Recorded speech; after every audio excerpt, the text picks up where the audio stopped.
नाथ न मोहि संदेह कछु, सपन हो शोक न मोह। केवल कृपा तुम्हारी ही, कृपानंद संदेह। करो कृपा निधि किचुटाई, मैं सेवक तुम जन सुखदाई। संतना के महिमा रघुराई, बहुविध वेद पुराण गाई। सुमुख तुम पुनि किन्ह बढ़ाई, तिन पर प्रभु प्रीति अधिकाई। सुना चाहूँ प्रभु तिन कर लक्षण, कृपा सिंधु गुण ज्ञान विचंदन। संत भेद विगलाई, प्रणत पाल मही कहो बुझाई। संतन के लक्षण सुन भ्राता, अगणित श्रुति पुराण विख्याता। संत है कि असी करनी, जिमी कुठार चंदन अचरणी। कटाई पर शुभ मल्लय सुन भाई, निज गुण देह सुगंध बसाई। ताते सुर सिसना चढ़त, जगवल्लभ शिखंड। अनंत दही पिटत घनहि, परशु बदन यह दंड। विषय अलंपट शील गुना कर, पर दुख सुख देखे पर।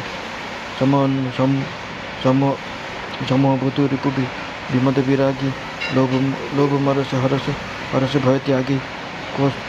कौशल चित दिन पर दाय, मन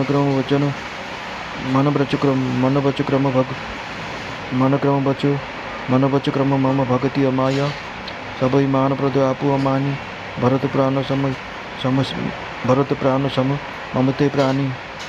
विगत काम मम नाम परायण, शांति विरति विनति मुदितायन। शीतलता सरलता भयत्री, द्विजपद प्रीति धर्म जनयत्री। ये सब लक्षण बसहि जासुर, जानुतात संतत पुर।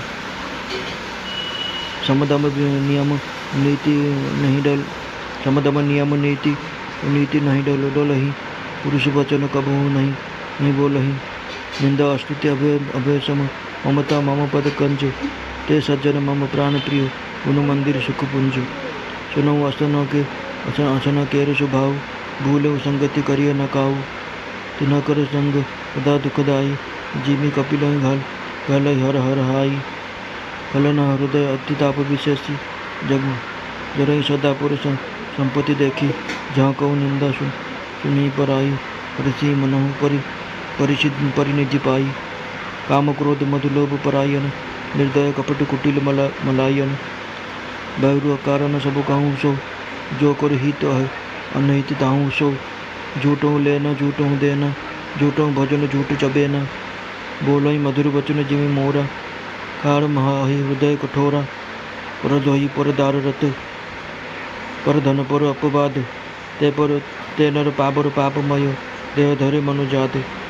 लोभहि ओढ़न लोभहि दासन, कृष्णदुरपुर जम्बुपुर त्रासन। कहो कि जो सुनाई बढ़ाई, श्वास लहि जन जुड़ी आई। जब कहो के देखहि विपति, सुख भय मानहु जगन्नुपति। स्वार्थ रत परिवार विरोधी, लंपट काम लोभ अति क्रोधी। मातु पिता गुरु विप्र न मानहि, आप गए और घालहि आनहि। करहि मोह वश द्रोह परावा, संत संग हरि कथा न भावा। अवगुण सिंधु सम मंदमति कामी, वेद विदूषक पर धनु स्वामी। विप्र द्रोह विशेषा, दंभ कपट जिय धरे सुबेशा। ऐसे अधम मनुज खल, कृत जुग त्रेता नाही। दापर कछुक वृंद बहु, वही कलजुग माही। परहित सरिस धर्म नहीं भाई, पर पीड़ा सम नहीं अधमाई।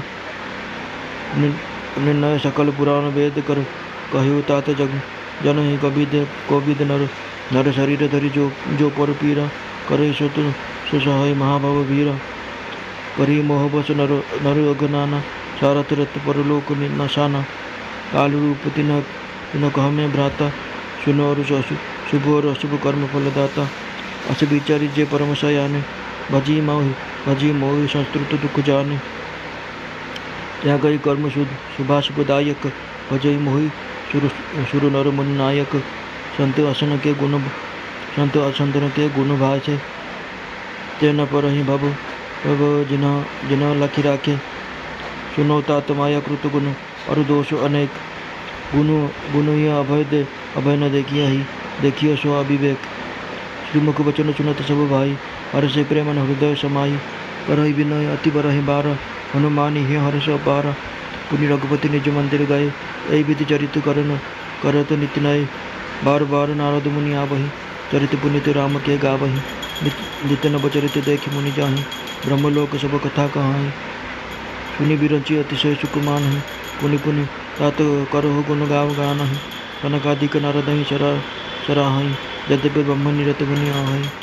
सुनि गुण गान समाधि विचारी शारद सुनहि परम अधिकारी।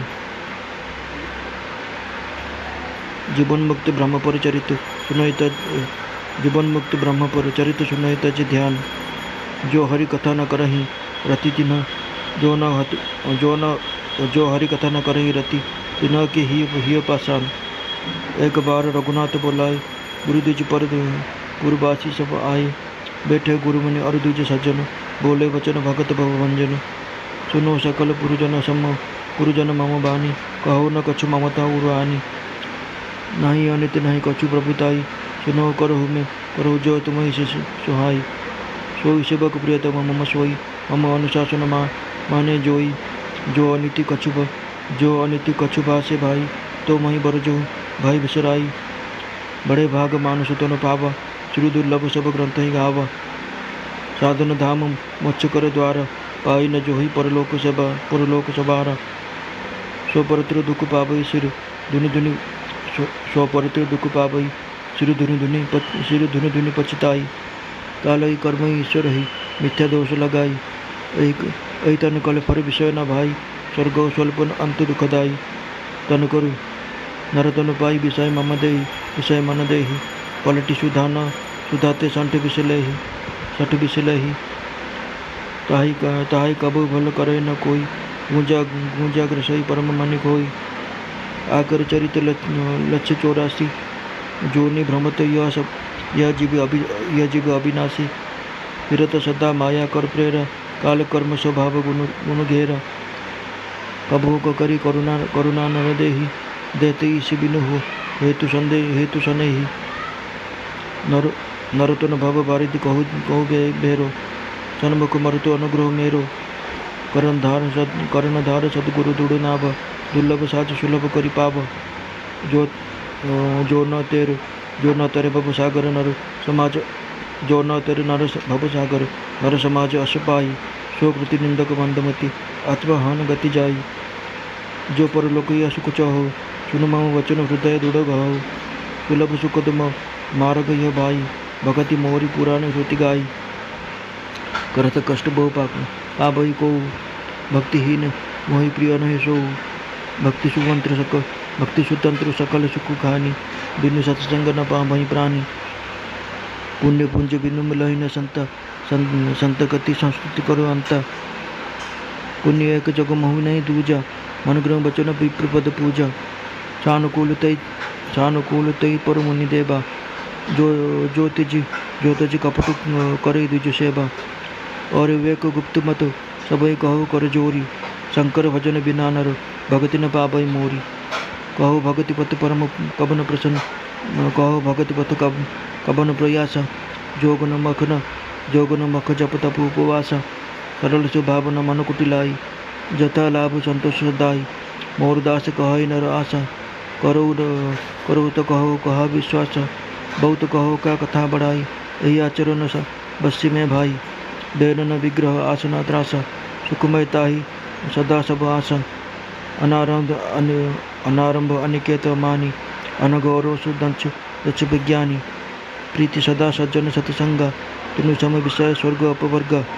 भगति पक्ष हट न ताहि पछटताई दुष्ट तर्क सब दूरी बहाई। मम गुण ग्राम नाम रत गत ममता मदमोह। ताकर सुख सोई जानई परमानंद संदोह। सुनत सुधामय बचन राम के गए सबनी पद परम कृपा धाम के। जबनि जनक गुरु बंधु हमारे कृपा निधान प्राण ते प्यारे। तनु धन धाम राम हितकारी सब विधि तुम प्रणतारि तिहारी। अच्छी सीख तुम बिनु दई अच्छी सीख तुम बिनु दई न को। मात पिता सारथ रत ओ। हेतु रहित जग जुग उपकारी तुम तुम्हार सेवक अनुसारी।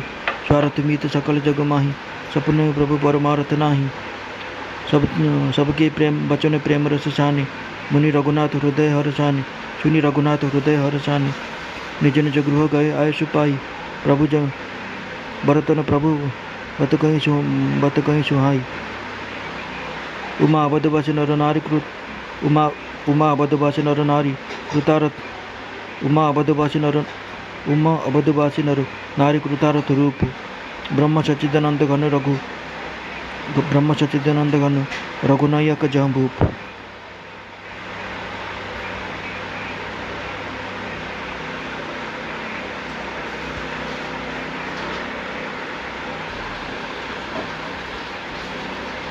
हे प्रभु न तो मोठार किसी सन्देह अच्छे एवं न स्वप्न भी शोक और मोह अच्छे। हे कृपा और आनंदर समूह यह केवल आपणकर ही कृपार फल अटे। यद्यपि तथापि कृपा निधान मुझे सहित आपठार एक दुष्टता करुच्छे। मु सेवक अटे और आपण सेवकर सुखदायक अटंती। एथिपाई मोर दुष्टता को क्षमा करेंगे और मोर प्रश्नर उत्तर दे मत सुखी करेंगे। हे रघुनाथ वेद पुराण सन्त महिमा बहुत प्रकार कहते। आपण भी निज श्रीमुखर प्रशंसा कर आपण सब प्रसन्न भी रुहंती। हे प्रभु मुझे लक्षण शुणा चाहूँगी। आपण कृपार समुद्र अटंती एवं गुण तथा ज्ञान अत्यंत निपुण अटंती। शरणागत रक्षक सत असंत भेद अलग अलग कर मत बुझाई कहतु। श्रीरामचंद्र कहले हे भाई सन्तर लक्षण असंख्य अटे जहाँ वेद और पुराण प्रसिद्ध अटे। सत असंतर कार्य एपरी अटे जपरी कुराड़ी और चंदनर आचरण होता है। हे भाई शुण कुराड़ी चंदन को काटी थाए कारण तार स्वभाव काम हो वृक्ष को काटा किंतु चंदन निज स्वभाव सहित निजर गुण दे से काटुवा कुराड़ी को निजर सुगंधर सुबासित कर दिए। से गुण कारण चंदन देवता मस्तक शोभा पाए और जगतर प्रिय होता है। कुराड़ी मुख को यह दंड मिले जे कि ताकू निआरे जलाई पुणी अरण्य पिटा जाए। सन्त मान विषय लिप्त हुए नहीं। शील और सद्गुणर गुणमान होता। अन्यर दुख देखी दुख लगे अन्यर सुख देखी सुख लगे। से माने समस्त सर्वत्र सब समय सामान आचरण रखती। मनरे कौन शत्रुता न थाए शत्रुता की मित्रता भाव न थाए। से मद रहित और वैराग्यवान होता तथा लोभ क्रोध हर्ष एवं भयर त्याग कर चित्त बड़ कोमल अटे। से दिनक दया करती तथा मन वचन कर्म मोर विशुद्ध भक्ति करती। समस्त को सम्मान दियंती किंतु स्वयं मान रहित होता अर्थात से सम्मान चाहती नहीं। हे भरत से प्राणी मैंने अर्थात सन्थ मैंने मोर प्राण सामने प्रिय अटंती। तांकर कौन सी कामना कौन सी कामना न थाए। से मोर नामर परायण होता। शांति वैराग्य विनय एवं प्रसन्नतार मूर्तिमंत स्वरूप होता। से माने मोर तांकटे शीतलता सरलता समस्त प्रति मित्र भाव एवं ब्राह्मण चरण भक्ति रही है। जहाँ धर्म प्रदायक अटे। हे तात एसबू लक्षण जहाँ हृदय रही है सदा सन्थ बोली जाना उचित। जी सम अर्थात मनर निग्रह दम अर्थात इंद्रिय निग्रह नियम और नीतिर केवे विचलित हुए नहीं और मुहर केवे कठोर वचन कहते नहीं। जहाँ को निंदा और स्तुति दुईटा जाक सामान लगे और मोर चरण कमल अतुट भक्ति रही है। से गुणर धाम एवं सुखर राशि सन्थ माने मोर प्राण सामने प्रिय अटंती। एवं असंत अर्थात दुष्ट मान स्वभाव को शुण केवे भूल भी संगति करिबा नहीं। तांकर संग सदा दुखदायक होता है। जपरी खराब जातिर कपिला गाई सीधा दुधार गाय को निजर सत्संग नष्ट कर दिए। दुष्ट हृदय बहुत अधिक पीड़ा रही है। से अन्यर संपत्ति तथा सुख को देखी सदा ईर्षान्वित होता। ଯେଉଁଠି କେଉଁଠି ଅନ୍ୟର ନିନ୍ଦାକୁ ଶୁଣନ୍ତି ସେଠାରେ ତାକୁ ଶୁଣି ସେମାନେ ଆନନ୍ଦିତ ହୁଅନ୍ତି। ଯେପରି ରାସ୍ତାରେ ପଡ଼ିଥିବା ନିଧି, ଯେମିତିକି ସେମାନେ ରାସ୍ତାରେ ପଡ଼ିଥିବା କୌଣସି ନିଧି ପାଇଯାଇଛନ୍ତି। ସେମାନେ କାମ, କ୍ରୋଧ, ମଦ ଏବଂ ଲୋଭର ପରାୟଣ ତଥା ନିର୍ଦ୍ଦୟୀ, କପଟୀ, କୁଟିଳ ଏବଂ ପାପର ରାଶି ହୋଇଥାନ୍ତି, ଯିଏ ବିନା କାରଣରେ ସମସ୍ତଙ୍କ ସହିତ ଶତ୍ରୁତା କରନ୍ତି। ଯିଏ ଭଲ କରେ ସେମାନେ ତାର କ୍ଷତି କରନ୍ତି। ତାଙ୍କର ମିଥ୍ୟା କହିବା ଓ ମିଥ୍ୟା ଲୋକଙ୍କ ସହିତ ସଙ୍ଗ ହେବା ହିଁ ତାଙ୍କର ମୁଖ୍ୟ ଉଦ୍ଦେଶ୍ୟ ଥାଏ। ମିଥ୍ୟା ହିଁ ତାଙ୍କର ଭୋଜନ ହୋଇଥାଏ ଓ ମିଥ୍ୟା ହିଁ ତାଙ୍କର ଜଣା ହୋଇଥାଏ। ଅର୍ଥାତ୍ ସେମାନେ ଲୁହାଦାନ ବ୍ୟବହାରରେ ମିଥ୍ୟାର ଆଶ୍ରୟ ନେଇ ଅନ୍ୟକୁ ଠକିଥାନ୍ତି ଏବଂ ତାର ଅନିଷ୍ଟ କରିଥାନ୍ତି। ଅଥବା ମିଥ୍ୟାରେ ବଡ଼ ବଡ଼ କଥା କହିଥାନ୍ତି କି ଆମେ ଲକ୍ଷ ଟଙ୍କା ନେଇ ଅନ୍ୟକୁ ଦାନ କରିଦେଇଛୁ। ଏହି ପ୍ରକାର ସେମାନେ ଅନେକ ପ୍ରକାର ମିଥ୍ୟା କଥା କହି ଅନ୍ୟକୁ ଠକିଥାନ୍ତି।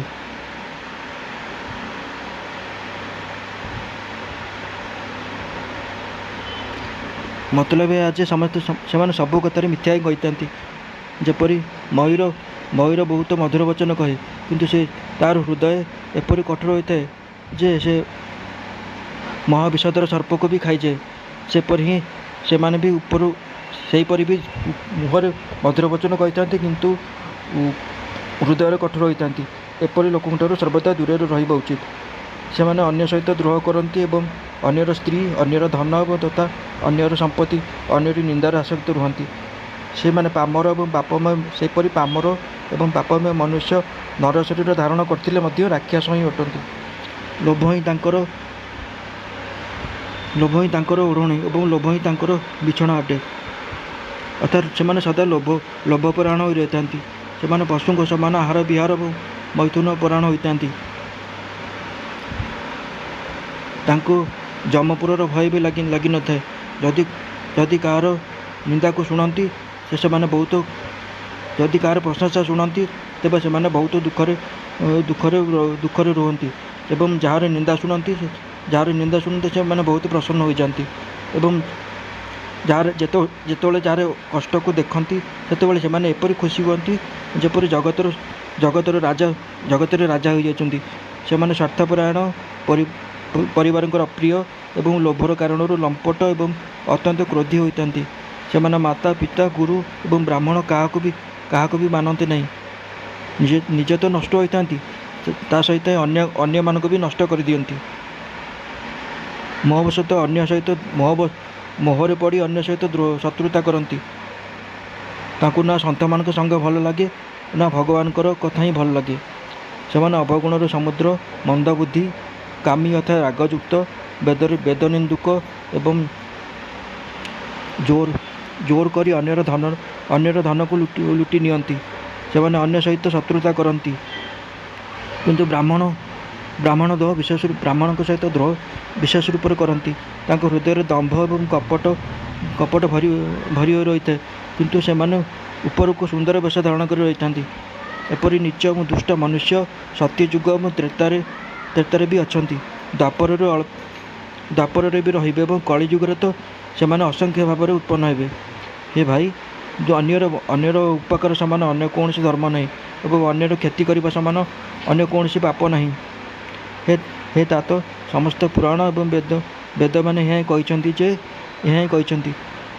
ଯାହା ମୁଁ ତୁମକୁ କହିଛି, ଏହି କଥାକୁ ଭଲ ଭାବରେ ସ୍ମରଣରେ ରଖିବ। ମନୁଷ୍ୟ ଶରୀର ଧାରଣ କରି ଯେଉଁମାନେ ଅନ୍ୟକୁ ଦୁଃଖ ଦିଅନ୍ତି, ତାଙ୍କୁ ଜନ୍ମ ମୃତ୍ୟୁର ମହାନ ସଙ୍କଟ ସହିବାକୁ ପଡ଼େ। ମନୁଷ୍ୟ ମୋହବଶତଃ ସ୍ୱାର୍ଥପରାୟଣ ହୋଇ ଅନେକ ପାପ କରନ୍ତି। ଏଥିରୁ ତାଙ୍କର ପରଲୋକ ନଷ୍ଟ ହୋଇଯାଏ। ହେ ଭାଇ, ମୁଁ ତାଙ୍କ ପାଇଁ କାଳ ରୂପ ଅର୍ଥାତ୍ ଭୟଙ୍କର ଅଟେ ଏବଂ ତାଙ୍କର ଉତ୍ତମ ଏବଂ ମନ୍ଦ କର୍ମର ଯଥାଯୋଗ୍ୟ ଫଳ ଦାନ କରେ। ଏପରି ବିଚାର କରି ଯେଉଁମାନେ ପରମ ଚତୁର ଅଟନ୍ତି, ସେମାନେ ସଂସାର ପ୍ରବାହକୁ ଦୁଃଖ ରୂପ ଜାଣି ମୋତେ ହିଁ ଭଜନ କରନ୍ତି। ଏହାଦ୍ୱାରା ସେମାନେ ଶୁଭ ଓ ଅଶୁଭ ଫଳଦାୟକ କର୍ମକୁ ତ୍ୟାଗ କରି ଦେବତା, ମନୁଷ୍ୟ ଏବଂ ମୁନିମାନଙ୍କ ନାୟକ ମୋତେ ଭଜନ କରନ୍ତି। ଏ ପ୍ରକାର ମୁଁ ସନ୍ଥ ଏବଂ ଅସନ୍ଥମାନଙ୍କର ଗୁଣ କହିଲି। ଯେଉଁ ଲୋକମାନେ ଏହି ଗୁଣକୁ ବୁଝିଯାଆନ୍ତି, ସେମାନେ ଜନ୍ମମରଣ ଚକ୍ରରେ ପଡ଼ନ୍ତି ନାହିଁ। हे भ्राता शुण मायर रचित होते अनेक अनेक गुण एवं दोष मायर रचित होते अनेक अनेक गुण और दोष अटे यार कौन से वास्तविक सत्ता नहीं गुण अर्थात विवेक यह जे दुई जन ही देखा जाती नहीं कि देखा ही अविवेक अटे भगवान को श्रीमुखर वचन को शुणी सबू भाई आनंदित हो गले हृदय प्रेम भरीगला से बारंबार विनयर सहित प्रभु को प्रणाम कले विशेषकर हनुमान हृदय अति आनंद है तापर श्रीरामचंद्र निज महल को गले ए प्रकार से विनय से नित्य नूतन लीला करती नारद मुनि अयोध्या को बारंबार आसती एवं आसी श्रीरामचंद्र का पवित्र चरित्र गान करती मुनि एठार नित्य नूतन चरित्र को देखी जाती और ब्रह्मलोक को जाई सेसब कथा कहती ब्रह्मा यहाँ शुणी अत्यंत प्रसन्न हुंती और कहती कि हे पुत्र बारंबार श्रीरामचंद्र को गुणर गान कर सनकादि मुनि नारद प्रशंसा करती यदि भी सनकादि मुनि ब्रह्मनिष्ठ अटंती किंतु श्रीरामचंद्र को गुणगान को शुणी से भी निज ब्रह्म समाधि को भूली जाती और आदरपूर्वक ताको शुणती से रामकथा शुणापी श्रेष्ठ अधिकारी अटंती सनकादि मुनि जपरी जीवन मुक्त ब्रह्मनिष्ठ पुरुष भी ध्यान द्वारा ब्रह्म समाधि को छाड़ी श्रीराम चरित्र को शुणती यह जाणिकर भी जी श्रीहरि कथार भक्ति करे नहीं तार हृदय सत्यर ही पत्थर समान अटे।